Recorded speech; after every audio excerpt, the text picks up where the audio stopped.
ነበረያ ነበረ እንታይ ነበረ ደማሙን ህበይን ክልተ ደማም ሓንቲ ብጣዕሚ ምቅርቲ ዝኾነት ሕብሽቲ ይረኸቡ እዛ ጠንቲ ሕብሽቲ ኣብ ክልተ ብምቃል ድማ ነፍሲ ወከፎም በብፅሒቶም ወሰዱ ካብ ናተይ ናትካ ይዓቢ በለ ሓደ ድሞ ኣይኮነ ናትካ ይዓቢ በለ እቲ ካልኣይ ድሞ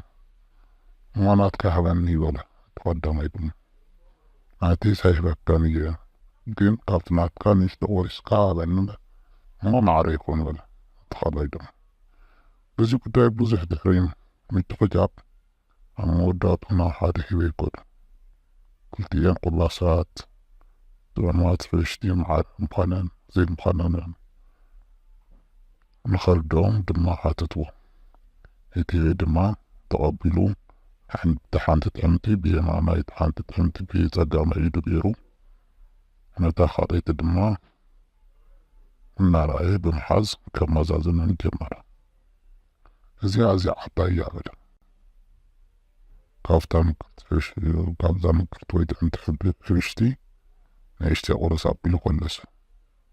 ኮፍ ሕጂኻ እዚኣ ካልያ ኢሉ ድማ ካብቲ ሓንቲ ሕብሽቲ ንእሽተይ ቆሪሱ ደገመ ተመሳሳይ ደማሙ እዘን ጥዕምቲ ሕምባሻ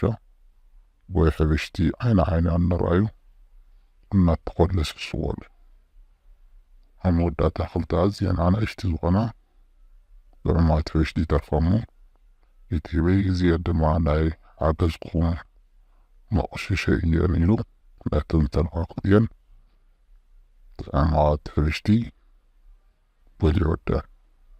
እቶም ደማሙ ድማ ዝኾነ ነገር ከይረኽቡ ዓይኖም እናረኣዩ ዘባኣሶም ሕብሽቲ ተወዲዑ ተወድአ እዚኣ እንተረሲኹም እዚኣ ተዘኪርኩም ጉዓት ስሚ ተዘኪርኩም